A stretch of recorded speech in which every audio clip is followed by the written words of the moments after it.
प्रेमाने बोला धन्यकार जी. या संगतजी सुंदर योग दाच्या जीवनामध्ये प्राप्त झालेला आहे. कारण आज मानव एकता दिवस सकाळी देखील चिपळूण या ठिकाणी देखील मानव एकता दिवसाच्या कार्यक्रमाचा लाभ प्राप्त करता आला. कारण तो सकाळी कार्यक्रम होता आणि आज या ठिकाणी तुम्हासारख्या कर्मयोगी ऋषितुल्य साधू संतांचं दर्शन घेण्याचं सौभाग्य दासला प्राप्त होतंय. दापोली ब्रँचचे मुखी महात्मा आदरणीय कांबळेजी, आदरणीय महात्मा बोथरेजी, साबळेजी, अशा अनेक तुम्ही सर्व कर्मयोगी महात्मा. दास धनभाग्य स्वतःला समजतो की सद्गुरूच्या कृपेने तुम्हासारख्या साधू संतांचं दर्शन घेण्याचं सौभाग्य प्राप्त होतंय. मगाचपासून तुमचा जो उत्साह आहे तो देखील त्या उत्साहाने दासच्या देखील जीवनामध्ये सत्संगजी मनाला देखील ती उत्साहवाली अवस्था देखील दासला देखील प्राप्त झाली. आज आपण या ठिकाणी मानव एकता दिवस समारोह कार्यक्रम संपन्न होतोय. आमच्यासाठी एक तो प्रेरणा दिवस आहे. कारण ब्रह्मलीन महात्मा विचार्यजीने एका वेळेला समजवलं होतं की मानव एकता दिवस म्हणजे कोणता शोकसभा करण्याचा कार्यक्रम नव्हे, तर आज जगामध्ये ज्या महानुभावांची जयंती पुण्यतिथी साजरी केली जाते, गरज आहे त्यांच्या जीवनातून काहीतरी शिकण्याची, त्यांच्या जीवनातून विविध पैलू जे आहेत ते पैलू समजावून घेऊन ते जीवनात धारण करण्याची. आणि त्याचप्रमाणे आज देखील आम्ही बाबा गुरुबचन सिंहजी यांच्या जीवनातून शिकवण धारण करण्यासाठी या ठिकाणी जमलेलो आहोत. आणि त्यांची शिकवण धारण करून ज्यावेळेस जीवन जगलं जाईल, खऱ्या अर्थाने त्यांच्यासाठी ती आदरांजली असेल. कारण कोणताही कार्यक्रम म्हटला तर तो कार्यक्रम म्हणजे एक साधन असतं, परंतु साध्य ते असतं विचारांचं आचरण. जर विचारांचं आचरण झालं तर खऱ्या अर्थाने ते कार्यक्रमाचं साध्य देखील आम्हाला प्राप्त होऊ शकतं. कारण जर मिशनला सकाळ संत निरंकारी मिशन जर पाहायला गेलं तर मिशनचे जे मूळ सिद्धांत आचरणामध्ये आणणं हाच खरा मानव एकतेचा खरा अर्थ आहे. खऱ्या अर्थाने जर आम्ही मिशनला समजून घेऊ इच्छित असू तर एकमेकांप्रती वैर द्वेष ईर्षा न बाळगता सहनशील बनावं लागेल. भेदभावाच्या ज्या भिंती आहेत त्या भिंती पाडून एकमेकाला आलिंगन देऊन तो आनंद एकमेकाला देणं गरजेचं आहे. आणि संत निरंकारी मिशनची शिकवणच ती आहे. कारण संत निरंकारी मिशन एक आध्यात्मिक चळवळ आहे, एक आध्यात्मिक विचारधारा आहे. आणि या विचारधारेमध्ये ज्यांनी ज्यांनी सहभाग घेतला त्यांची नावं आज मिशनच्या इतिहासामध्ये कोरली गेलेली आहेत. मग सेवाभावी चाचा प्रताप सिंहजी असतील, अन्य सेवाभावी अन्य महात्मा देखील आहेत. युग प्रवर्तक बाबा गुरुबचन सिंहजींचं जीवन देखील तुमच्या आमच्या समोर जिवंत शिक्षक या पुस्तकाच्या माध्यमातून तुमच्या आमच्या समोर प्रदर्शित आहे. कारण बाबा गुरुबचन सिंहजी एक मानवतेचे वरदान होते. एकीकडे त्यांनी मानवी आत्म्याला परमपिता परमात्म्याची ओळख करून दिली, जन्ममृत्यूच्या चक्रातून या आत्म्याची देखील सुटका करून दिली. आणि दुसरीकडे संसारामध्ये राहून मनुष्य जीवन कसं जगावं याची शिकवण देखील दिली. आणि ही शिकवण देताना केवळ उपदेश केला नाही तर स्वतः जीवन जगून कर्मरूपाने ते प्रगट देखील झाले. त्यांच्या सानिध्यामध्ये येणाऱ्या प्रत्येकाला त्यांनी कौटुंबिक, सामाजिक, आर्थिक, राजनैतिक, आध्यात्मिक प्रत्येक क्षेत्रामध्ये त्यांनी मार्गदर्शन केलं. आणि हे मार्गदर्शन करत असता त्यांनी विदेश दौरे देखील केले. आणि त्यामुळे आज आम्ही देखील पाहतो की इंग्लंड व्यतिरिक्त युरोपमध्ये देखील अनेक ठिकाणी सत्संग देखील स्थापित झालेले आहेत. त्यांच्या प्रॅक्टिकल जीवनातून आणि मानवतेप्रती असलेल्या अथांग प्रेमाने आज विश्वामध्ये, युरोपमध्ये आत्मिक प्रेमाची गंगा वाहत आहे. त्यांनी ज्या ज्या देशाच्या मातीला चरण स्पर्श केला त्या ठिकाणी आज सत्संगाचा हरिनाद घुमत आहे. मग स्वीडन असेल, डेन्मार्क असेल, Germany, Australia, England, Spain, Belgium, Holland, New Zealand, Canada, आज जाल तिथे प्रत्येक ठिकाणी महापुरुषांचं दर्शन झाल्याशिवाय राहू शकत नाही. यामागे कारण होतं बाबा गुरुबचन सिंहजींचं तप. त्यांनी समाजाला दिलेली एक यथार्थ दिशा.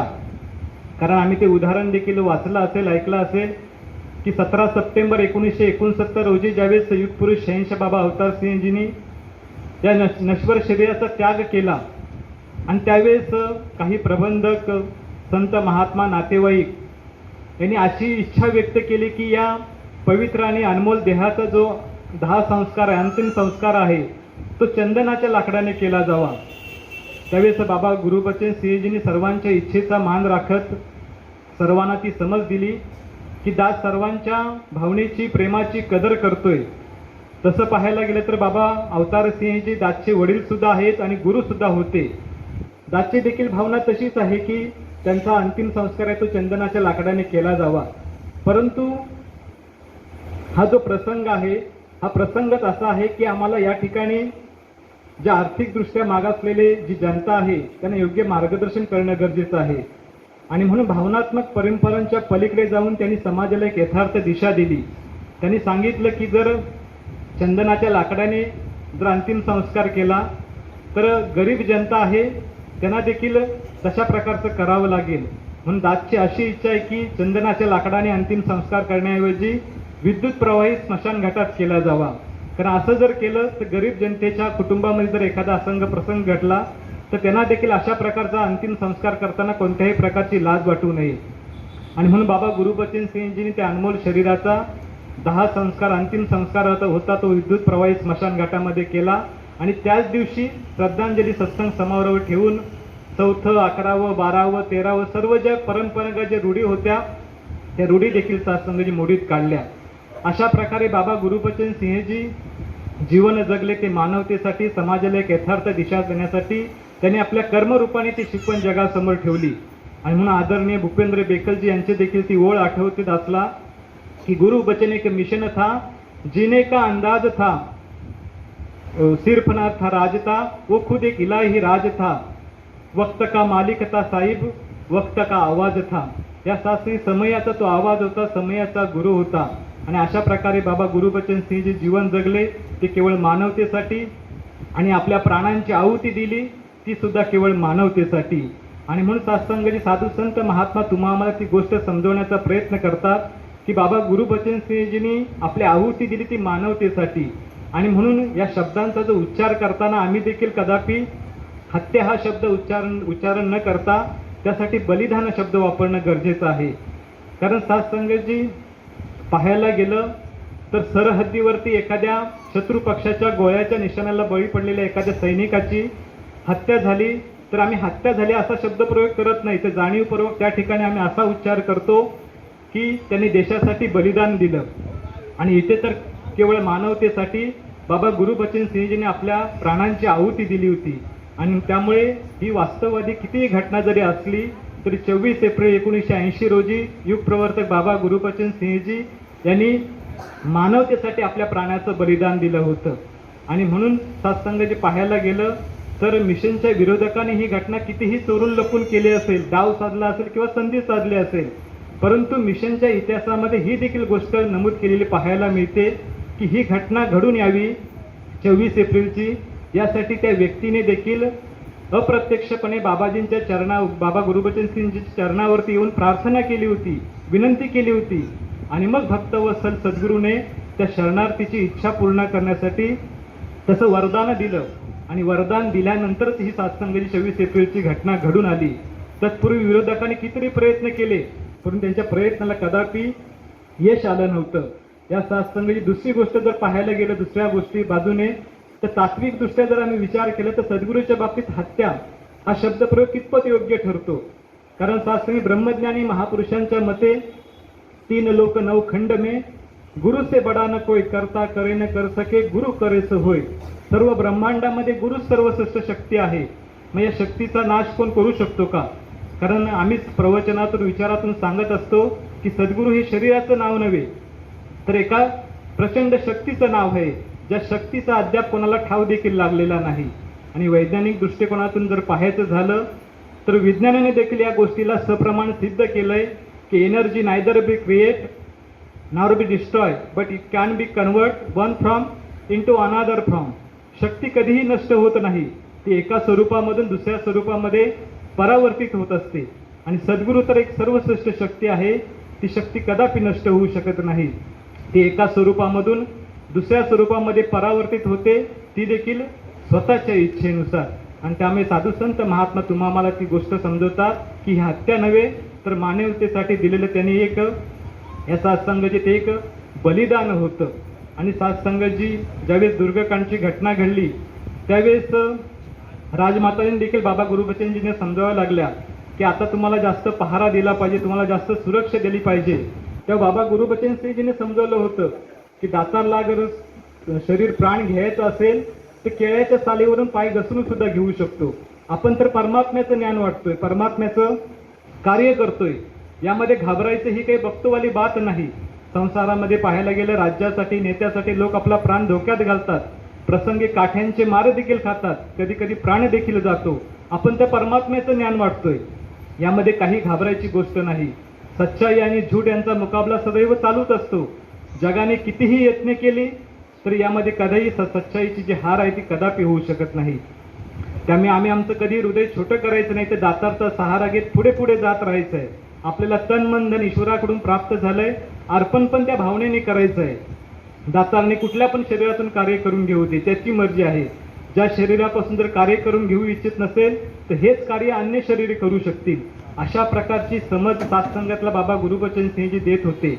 आणि ज्यावेळी 26 एप्रिलची घटना घडली त्याच्या अगोदर बरोबर 10 दिवस म्हणजे 14 एप्रिल 1980 रोजी चंदीगड या ठिकाणी समागम चालू होता. आणि त्या समागम प्रसंगी बाबा गुरुबचन सिंहजी आपल्या वचनातून या सत्संगाची आपल्या आवडत्या सत्संगाकडे आपल्या प्राणार्पणाची आज्ञा मागत होते अशा प्रकारच्या वक्तव्यातून. परंतु सत्संगी त्यावेळेस सत्संगाला देखील ही कल्पना आली नव्हती. बाबाजी त्यावेळेस समजवत होते की गुरु कोणत्या शरीराचं नाव नव्हे, हे मिशन म्हणजे कोणत्या शरीराशी जोडलेलं नाही. एक वेळ बाबा गुरुबचन सिंहचं शरीर निघून जाईल परंतु हे मिशन मात्र चिरंजीव राहील. त्यावेळेस बाबा अवतार सिंहजी देखील म्हणायचे की लोक म्हणतात की अवतार सिंहानं मारलं की अवतार सिंहाचं शरीराचा शेवट होईल, पण जे हजारो लाखो अवतार सिंह बदले आहेत त्यांचा कोण शेवट करणार. आणि म्हणून बाबाजींनी पुढे देखील जाऊन समजवलं होतं की आम्ही कधी मनामध्ये ही भावना आणायची नाही की कोणतंही एक शरीर म्हणजे आमचा गुरु आहे, आमचं मिशन आहे. गुरु तर सतत संसारामध्ये असतो, असणारच. वेळेनुसार आमचं त्या गुरुच्या शरीराविषयी प्रेम निर्माण होतं, परंतु त्या प्रेमाला देखील आम्ही गुरुच्या आवाजानुसार ठेवलं पाहिजे. गुरुचा आवाज जिकडे जाईल आमचं प्रेम पण तिकडे जाणं आवश्यक आहे. या सत्संगाच्या अशा प्रकारच्या शब्दाच्या माध्यमातून बाबा गुरुबचन सिंहजी या महान विभूतीने बोलता बोलता येणाऱ्या उद्यासाठी म्हणजे 24 एप्रिलच्या भयान काळ रात्रीसाठी ते आपल्या आवडत्या सत्संगाला तयार करत होते. या सत्संगाची अशा प्रकारे पाहायला गेलं तर बाबा गुरुबचन सिंहजी जीवन जगले ते मानवतेसाठी, आपल्या प्राणाची आहुती दिली ती सुद्धा मानवतेसाठी. आणि मग सत्संग जर केवळ मानवता जिवंत ठेवण्यासाठी त्याने आपल्या प्राणांचं बलिदान दिलं. पाहायला गेलं तरी अशी घटना काही नवीन घडली असं नाही. युगानुयुगे साधू संतांच्या बाबतीत समाजाने असाच व्यवहार केलेला आहे. मग संत मीराबाई सुखराजजी यांना विष पाजणं, जहागीरदारे गुरु अर्जुन देवांना कष्ट व पीडा देणं, बाबराने गुरु नानक देवांना तुरुंगात टाकलं, चक्की पिसायला लावलं, संत सिकंदर लोधीद्वारे संत कबीरजींना गंगा नदीत फेकलं गेलं, हत्तीच्या पायाखाली तुडवलं गेलं. या सत्संगाची बंदा बैरागीला औरंगजेबाद्वारे तडपून मारणं, प्रभू येशू ख्रिस्तांना सुळावरती लटकवणं आणि बाबा गुरुबचन सिंहजींनी देखील मानवतेसाठी आपल्या प्राणाची आहुती द्यावं लागणं. या सत्संगाची साधू संतांचा जर मी इतिहास पाहिला तर त्यांना अनेक संकटांना सामोरं जावं लागलं, तरी देखील त्यांनी समाजासमोर एक चांगला आदर्श समोर ठेवला. जगाच्या कल्याणा संतांच्या विभूती, देह कष्टविती परोपकारी. या सत्संगी पाहायला गेलं तर आम्ही आता गरमीचं वातावरण अनुभवतोय. गरमीमध्ये हीटर लावले जात नाही तर त्या ठिकाणी पंखे लावले जातात, तेव्हा सत्संगी ते वातावरण शीतल होतं. तद्वत आज जगामध्ये देशाची जी आग पसरले, साधू संतांनी प्रेमाच्या शीतल हाकेने ती आग शांत करण्याचा प्रयत्न केला. ज्यावेळेस 24 एप्रिलची घटना देखील ज्यावेळेस घडली तेव्हा देखील ही देशाची आग भडकली होती. त्यावेळेस देखील बाबा युगदृष्टा सद्गुरू हरदेवसिंह महाराजांनी प्रेमाच्या शीतल हाकेने ती आग शांत केली होती. हे जे रक्त आहे ते रक्त गटारामध्ये न वाहता प्रत्येकाच्या नसानसामध्ये कसं वाहील तो प्रयास केला. जे ध्यान बाबा गुरुबचन सिंहजींचं बनलं होतं 1973 मध्ये रक्तदान शिबिराचं, ते ध्यान बाबा सद्गुरू बाबा हरदेवसिंहजी महाराजांनी 1986 मध्ये स्वतःच्या माध्यमातून सत्संगी रक्तदान शिबिराचं अभियान जे आहे ते सुरुवात केली, जेणेकरून प्रत्येकाला ते जीवनदान देखील प्राप्त होईल. तर जसं समजवलं जातं की 5 minutes our plus 350 ml of your blood can save life. अर्थात तुमच्या जीवनातला 5 मिनिटाचा वेळ आणि 350 मिली रक्त एखाद्याचं प्राण वाचू शकतं, एखाद्याला जीवनदान देऊ शकतं. आणि अशा प्रकारे आज देखील रक्तदान शिबिराचं आयोजन ठिकठिकाणी केलं जातं, जेणेकरून भक्तजन जे आहेत ते एकीकडे या रक्तदानाच्या माध्यमातून प्रत्येकाला जीवनदान देण्याचं काम करतायत, तर दुसरीकडे या आत्म्याची 84 लक्ष युनिटची जी भटकंती आहे त्यातून थांबवण्यासाठी, भटकंती थांबवण्यासाठी ते योगदान देखील देतात ब्रह्मज्ञानाच्या माध्यमातून. तो ब्रह्मज्ञानाचा प्रचार देखील आज तुम्हासारखे साधू संत महात्मा जगामध्ये अविरतपणे करत आहेत. या सत्संगी अशा प्रकारे जर पाहायला गेलं तर एकीकडे शरीराला वाचवण्यासाठी योगदान दिलं जातंय, तर दुसरीकडे आत्म्याला देखील वाचवण्यासाठी साधू संत महात्मा योगदान देत आहेत. त्याचबरोबर मनाला वाचवण्यासाठी देखील साधू संत महात्मा योगदान देत आहेत. कारण मनच जर पाहायला गेलं तर सगळे जे खेळ असतात ते मनाचे असतात. मनच आम्हाला अधोगतीकडे घेऊन जातं, मनच रावण बनतं. मग अशा मनाला जर सावरायचं असेल तर मनाचे भाव आम्हाला सुंदर बनवावे लागतील. मनामध्ये मानवतेचे सत्संगाचे भाव आत्मसात करावे लागतील. मनामध्ये ते सहनशीलतेचे भाव वाढवावेच लागणं गरजेचं आहे. मनामध्ये ते प्रेम वाढणं गरजेचं आहे. जर मनाचं आरोग्य नीट झालं तर जीवनाला देखील एक सुंदर वळण लागतं. मन सुंदर झालं तर उपलब्ध धनाचा आणि शक्तीचा देखील सदुपयोग होतो. अशा प्रकारे साधू संतांनी जीवनाच्या प्रत्येक पैलूला, मग ते शारीरिक असेल, आत्मिक असेल आणि मानसिक असेल, प्रत्येक पैलूला सुंदर बनवण्यासाठी आपलं योगदान दिलं. आणि म्हणून साधू संत महात्मा समजतात की आज बलिदानाची नाही तर आज गरज आहे ती योगदानाची. आणि ते योगदान देखील तुम्ही साधू संत महात्मा देण्याचा प्रयत्न करतात. कारण साधू संत महात्म्यांचं जीवन हे तपत्यागाचं असतं, परोपकाराचं असतं. कारण जेणेकरून प्रत्येक जण या सत्यामध्ये स्थित व्हावा, मानवतेच्या गुणाने युक्त होऊन जगाला त्यांनी सुंदर रूप देण्याचा प्रयत्न करावा, वातावरणाला सुखद बनवावं, जगामध्ये त्यांनी प्रेम सर्वांना वाटावं आणि द्वेष, ईर्षा, राग, लोभ, मोह, अहंकार या गोष्टींचा त्यांनी त्याग करावा, त्यापासून त्याने अलिप्त राहावं आणि जावे त्या मार्गाला ज्या मार्गाला साधू संत महात्मा गेले. आणि त्यांनी देखील जगाला तोच मार्ग अवलंबण्याचा सांगितला. तो जो मार्ग होता सत्याचा, प्रेमाचा, आपुलकीचा, सत्काराचा, मिलवर्तनाचा, एकमेकाला आनंद देण्याचा, समाधान देण्याचा, सुख देण्याचा, दुसऱ्याच्या कामी येण्याचा. कारण महात्मा समजवतात की वेद पढ़ना आसान है मगर किसी की वेदना पढ़ना बड़ा मुश्किल काम आहे. आणि म्हणून खरा ज्ञानी तोच असतो जो इतरांच्या सुखदुःखामध्ये सहभागी होतो, जो इतरांना सत्संगी रडणाऱ्याला हसवण्याचं काम करतो, पडणाऱ्याला सत्संगी उठवण्याचं काम करतो. खरा ज्ञानी तोच असतो. आणि म्हणून साधू संत महात्म्याने समजवले की मानव एकटा दिवस जो आहे तो कोणत्याही वेळ काळासाठी मर्यादित नाही, तर ज्या वेळेला ज्ञान होतं तेव्हापासून साधू संतांच्या जीवनातली ती मानव व्यक्तीची प्रक्रिया आहे ती चालू होते. आणि ही चालू असलेली प्रक्रिया ती आम्हाला ध्यानात राहावी, ती त्याच्यामध्ये वृद्धिकता यावी, ती भावना आणखीन वाढीस लागावी, यासाठी हे मानव एकता दिवसाचे समारोहाचं कार्यक्रम आयोजन करून सद्गुरू माऊली जे आहे ती तुमच्या आमच्यामध्ये तो भावना जागृत करण्याचा सत्संगजी सुंदर प्रकारे सत्संगी तो प्रयत्न करत आहे. आणि सत्संगजी पाहायला गेलं तर या सत्संगजी बाबा गुरुबचन सिंहजी यांनी देखील ही मानव व्यक्तीची जी गाठ आहे ती इतकी घट्ट बांधली होती की सत्संगजी ती कोणाकडून सुरू देखील शकत नव्हती. कारण गुरुने आपल्या भक्तांची पूजा, त्यांचा सेवा सत्कार, आदर सत्कार स्वतः समान केलेला आहे.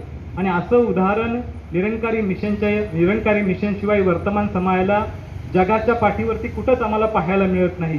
कारण गुरुने स्वतःचं स्टेज, स्वतःची गादी आपल्या भक्ताला समर्पित केलेली आहे.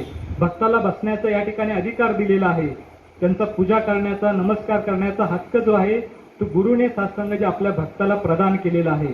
आणि हे कार्य निरंकारी मंडळाच्या प्रेक्षितांनी करून देखील दाखवलेलं आहे.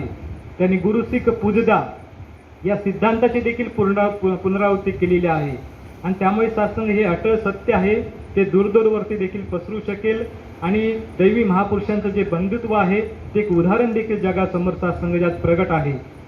आणि म्हणून महात्मा समजत बाबा गुरुबचन सिंहजीने समजवलं होतं की मालक आणि नोकर, पुढारी आणि जनता, अधिकारी आणि कर्मचारी हे जर आपापसामध्ये प्रेम, सेवाभावना, मानवतेच्या एक सूत्रामध्ये जर गुंफले गेले तर ज्या समस्या, ज्या चिंता, जे बिकट प्रसंग निर्माण होतात ते स्वतःहून संपून जातील. कारण सेवाभावनेने केलेलं जे कार्य आहे ते खुशी आणि आनंद प्रदान करतं. प्रत्येक जबाबदारी स्वखुशीने पार पाडली जाते आणि त्याच वेळी धर्तीवरती स्वर्ग प्रस्थापित होतो आणि मग कोणत्याही स्वर्गाची देखील अपेक्षा राहत नाही. कारण बाबा गुरुबचन सिंहजींनी पुढे जाऊन ती समज देखील दिली होती की प्रत्येकाने आपलं व्यक्तित्व आणि आचरण इतकं उंच बनवावं की लोक तुमच्या जवळ येतील, लोक तुमचे बोलणं ऐकण्यासाठी थांबतील. जर तुम्ही विश्वामध्ये मानव एकता प्रस्थापित करू शकत असाल तर स्वतःपासून ती स्वतःमध्ये देखील ते परिवर्तन आणणं आवश्यक आहे. जर तुम्ही मानवतेची भावना घेऊन पुढे जात असाल तर भले तुमच्या पायामध्ये चप्पल नसो, पण हातामध्ये मात्र मानवतेच्या सेवेची भावना असली पाहिजे. आणि सत्संगजी महात्मा समजवतात की ज्यावेळेस पाऊस पडत नाही त्यावेळी पिकं देखील खराब होतात. तद्वत समाजामध्ये ज्यावेळेस मानवी मूल्य राहत नाही तेव्हा ही मानव जात देखील खराब होते. आणि म्हणून एका प्रोफेसरने देखील समजवलं होतं की पाणी नाही नदी में तो नदी मरुभूमी आहे. जर नदीमध्ये प्रवाहितपणाची स्थिती नसेल तर तिला नदी म्हटलं जात नाही. पाणी नहीं नदी में तो नदी मरुभूमी है, वृक्ष फल फूल न हो तो उद्यान भी जंगल है, वही दशा मनुष्य की है, मनुष्य में अगर मानवता नहीं तो उसे मानव कहना उचित नहीं. आणि म्हणून आदर्श मानवी जीवन जगण्यासाठी परमात्म्याच्या ज्ञानाची गरज आहे आणि त्या ज्ञानाचा अभाव जगामध्ये पाहायला मिळतो. आणि त्यामुळे आज आम्ही ती गोष्ट देखील पाहतो की संसारामध्ये सांसारिक गोष्टींच्या मागे धावणं चालू आहे. दुसऱ्याला मागं ढकलून स्वतः पुढे जाण्याची धाव पाहायला मिळते, दुसऱ्याला पाडून स्वतः उंचावर जाण्याची धाव पाहायला मिळते, दुसऱ्याचं दुःख पाहून आनंद साजरा करणारी धाव पाहायला मिळते, दुसऱ्याचं हृदय दुखवणारी धाव पाहायला मिळते, दुसऱ्याचा हक्क हिरावून घेणारी धाव पाहायला मिळते. आणि अशा ह्या चढाओढीमध्ये मनुष्य धावत आहे. आणि अशा या धावत्या जीवनाला पाहून साधू संत महात्मा समजवतात की जरा थांब, थोडा विचार कर आणि अशाच तू तुझ्या कर्तव्याने तू तुझ्या जीवनाची इतिश्री करणार का. महात्मा सुंदर प्रकारे समझौता है कि वक्त जिंदगी सबको मिलती है वक्त बदलने के लिए, लेकिन वक्त नहीं मिलता जिंदगी बदलने के लिए. या शास्त्री सुंदर प्रकार हे जीवन प्राप्त झालंय. सुंदर प्रकारे हा प्रवास करण्यासाठी जीवन फार मोठं आहे, परंतु असं ऐकलं जातं की जीवन फार छोटं आहे. कारण सत्संगाची कारण मनुष्य जीवन जगायलाच फार उशीर करतो आणि त्यामुळे जीवन छोटं वाटतं. महात्मा समजवतात की ज्या वेळेला मानवीय मूल्य समजतात, दैवी गुण समजतात, त्याप्रमाणे वागण्याची मनाची तयारी होते, तोपर्यंत ह्या संसारातून या जगातून निरोप घेण्याची वेळ आलेली असते. आणि म्हणून महात्मा समजवतात की तुमचं वय किती आहे महत्त्वपूर्ण नाही, तर महत्त्वपूर्ण ती गोष्ट आहे की तुमची विचार करण्याची अवस्था कोणती आहे. आणि म्हणून या मानव व्यक्तीच्या अवस्थेमध्ये स्थित होण्यासाठी आम्हाला व्यक्तिगत पातळीवरती तो विचार देखील करावा लागेल. महात्मा समजवतात की माझ्यासाठी रडणारा कोण आहे आणि माझ्यामुळे रडणारा कोण आहे. जर माझ्यासाठी कोण रडत असेल तर माझं जीवन धन्य आहे, पण माझ्यामुळे जर कोण रडत असेल तर माझं जीवन व्यर्थ आहे. आणि मग डॉक्टर सर्वपल्ली राधाकृष्ण यांनी देखील समजवलं होतं की मानव का दानव बनना उसकी हार है, मानव का महामानव बनना उसका चमत्कार है, और मनुष्य बनना उसकी जीत आहे. आणि ही जीत तुमच्या आमच्या जीवनामध्ये प्रत्येकाने ती हासिल करावी. यासाठी युगानुयुगे साधू संतांनी गुरु पैगंबरांनी तो तपत्याग केला. तर त्यांनी देखील ती गोष्ट समजवली की all glitter are not gold. चककणारे अनेक धातू असतात पण ते सर्व सोनं असतात असं काही नाही. तद्वत आज समाजामध्ये अनेक मानवजात पाहायला मिळते, परंतु प्रत्येकामध्ये ते मानवी मूल्याने युक्त असं जीवन मनुष्य जगत असेल असं काही सांगू शकत नाही. आणि म्हणून साधू संतांनी समजवलंय की मनुष्य म्हणून जिवंत राहणे हे जीवनाचं ध्येय असे, परंतु जिवंत माणूस होण्यासाठी ब्रह्मज्ञानाची गरज असते. आणि ते ब्रह्मज्ञान आज सत्संगी समर्थ सद्गुरू माऊली विश्वामध्ये सत्संग जी प्रगट करत आहेत. या ब्रह्मज्ञानाच्या माध्यमातून जे दैवी गुण आहेत, जे मानवीय मूल्य आहेत, जेणेकरून आमचं जी सुखी आनंदाची जी सुरुवात आहे ती घरापासून होईल. जर घरातलं वातावरण सुंदर झालं तर सत्संग जे आम्ही मानवता जी आहे, जे इतर जे वातावरण आहे ते देखील आम्ही सुंदर बनवू शकतो. आणि म्हणून याची सुरुवात आहे, सद्गुरू माऊली समजते की याची सुरुवात आम्हाला गृहस्थी जीवनापासून करणं आवश्यक आहे. कारण आम्ही सर्वजण गृहस्थी जीवन जगतोय आणि सत्संगाचे हे जीवन जगत असताना प्रत्येकाला ती गोष्ट देखील अनुभवायला मिळते की जर घरातलं वातावरण आम्हाला आनंदी ठेवायचं असेल तर त्याची भिंत जी मदार आहे ती आदर्श जीवनावरती आहे. कारण ज्या जीवनामुळे घरातलं वातावरण सुंदर बनेल, पती पत्नीमध्ये मधुर संभाषण होईल, मित्र नातेवाईक आणि मित्रांमध्ये गोड संबंध बनून राहतील, असं जीवन जगणं गरजेचं आहे. आणि ते जीवन जगण्यासाठी बाबा गुरुबचन सिंह देखील त्यावेळेस ती प्रेरणा दिली होती की घर सुंदर परिवार सुंदर अगर मानव जीवन भी हो सुंदर. या सात्संगजी प्रत्येक परिवारासाठी, प्रत्येक कुटुंबासाठी बाबा गुरुबचन सिंहजी यांची शिकवण होती ती फार हितकारक होती. या सात्संगजी एकदा एक विवाहित स्त्री देखील बाबा गुरुबचन सिंहजी यांच्या चरणावरती आली आणि तिने एक निवेदन ठेवलं, बाबांच्या चरणावरती प्रार्थना केली की बाबाजी, आमच्या घरी फार वादविवाद होतात. ते वादविवाद होता होता ते कधी कधी मारामारीमध्ये देखील त्याचं रूपांतर होतं. मी ज्यावेळेस विवाह करून या घरामध्ये आली तेव्हा असं वाटलं होतं की हे गृहस्थी जीवन आहे ते मला आनंदामध्ये जगता येईल, मी घरातलं वातावरण सुंदर असेल, मला घरामध्ये राणी बनून राहता येईल. परंतु झालं याच्या उलटच, विपरीत गोष्ट मला पाहायला मिळते. सर्व ज्या गोष्टींची सुरुवात, भांडणाची सुरुवात आहे ती माझ्यापासूनच होते. घरामध्ये आमच्या संपूर्ण अशांती पसरलेली आहे. मला काहीतरी उपाय सांगा जेणेकरून माझ्या घरामध्ये शांती येईल. तेव्हा बाबा गुरुबचन सिंहजी यांनी सुंदर प्रकारे मार्गदर्शन केलं होतं की तुझ्या वाणीमध्ये आणि व्यवहारामध्ये तुला गोडवा आणावा लागेल. जर तुला घरामध्ये राणी बनून राहायचं असेल तर मी सांगतो ते त्या 3 शब्द आहेत, त्या 3 शब्दावरती तुला चालावं लागेल. ते 3 शब्द असे होते, ते म्हणजे सत्वचन, विसरणे आणि शांत राहणे. बाबा गुरुबचन सिंहजीने त्या भगिनींना समजवलं की जर तुला घरामध्ये राणी बनून राहायचं असेल, घरातलं वातावरण शांतीमध्ये प्रस्थापित करायचं असेल तर सत्वचन, विसरणे आणि शांत राहणे या गोष्टींचं तुला, या शब्दांवरती तुला चालावं लागेल.